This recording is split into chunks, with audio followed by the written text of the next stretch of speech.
হিজড়ারা টাকা চাচ্ছে, তারপর আমি প্রথম 20 টাকা দিছি। 20 টাকা আবার নেইব না, এর 50 টাকা দিতেইব, তারপর আবার ফিরে 10 টাকা দিছি। দেওয়ার পর না জন্য আরেকজন আই আবার আমার নিচে 2টা প্যান লয়ে গেছে। প্যান লয়ে 40 টাকা দিছি। এখন 40 টাকা, আমি কি 40 টাকা দিলেও আবার প্যান আমার ফেরত দিয়ে দিল। তো ওর কাছে 40 টাকা ছিল, আমার প্যান আর ফেরত দিল। এই লয়ে গেছে, এর মধ্যে উনি ওই জায়গায় মারামারি হয়েছে। ওই যে কার সাথে মারামারি করছে? মারামারি এনে পাবলিকের লোকে এবং দোকানদারগুলোর লোকে সবাই সাথে দিয়েছে। এই দোকানটা কার? দোকানটা আমার ভাই মমিন ভাই। ঠিক আছে, বলছে যে 50 টাকা নেন। 50 টাকা নিব না এই বলে তাকে আহত করছে, তাকে খামছে, তার নাক মুখ ইয়ে করে লাগছে, রক্ত বাইরে দেখেন, রক্ত বাইরে লাগছে। ঠিক আছে, অকৃত্য ভাষা তারা গালাগালি মানে করে, তাদের মুখের ভাষা একেবারে জঘন্য। ঠিক আছে, টাকা দেনের দিকে দেখেন তাকে আহত করে, তারপর এখান থেকে চলে গেছে তারা টাকা নিয়ে আর কি।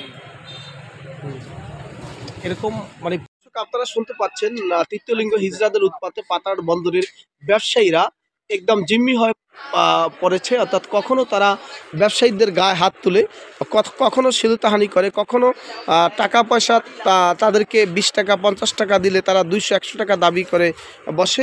তারা জামা কাপড় খুলে পরনের উলঙ্গ হয়ে ক্রেতাদের সামনে, কাস্টমারের সামনে ব্যবসায়ী দোকানদারদেরকে অপমান অপদস্থ করে। এই ধরনের ঘটনা থেকে পাতার বন্দরের ব্যবসায়ীরা প্রতিকার চাচ্ছেন, আইন শৃঙ্খলা বাহিনী প্রশাসনের দৃষ্টি আকর্ষণ করছেন।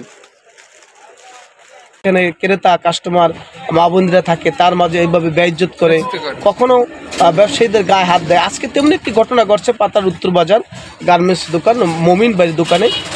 তাকে এসাল্ট করছে, আপনারা শুনতে পাচ্ছেন এবং দেখতেও পাচ্ছেন, তাকে গায়ে হাত দিয়েছে। পরে ব্যবসায়ীরা সম্মিলিতভাবে প্রতিরোধের মুখে তারা পরবর্তী কি প্রতিরোধ করছে, ব্যবসায়ীরা প্রতিরোধ করছে, চলে গেছে। তারা কি করছে তারপর?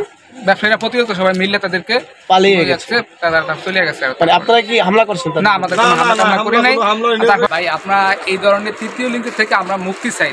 তাদেরকে যে অত্যাচার আমাদের করে, হিজড়া যারা আমাদের যে অত্যাচার করে, তার প্রতি মাসে 200 টাকা 100 টাকা এটা দেওয়া সম্ভব না। ঠিক আছে, আমরা তাদেরকে বুঝাইয়া 50 টাকা দেই, তারা নিবে না। কিন্তু তারা টাকা না নিয়া দোকানের ভিতরে আইসা কাপড় উলঙ্গ করে একেবারে বিশ্রী করে মানুষের সামনে অপমান অবদস্থ করে। এটা আমরা প্রতিকার চাই প্রশাসনের কাছে, তারা দৃষ্টি আকর্ষণ করবে এই বিষয়ে। তারা তাদেরকে বুঝিয়ে শুনিবা যেমনি হবে তারা এটা তাদেরকে নিয়ন্ত্রণ করবে। নাইলে এখানে ব্যবসায়ীদের মাঝে আর তৃতীয় লিঙ্গের ভিতরদের মাঝে একটা অঘটন ঘটে যেতে পারে।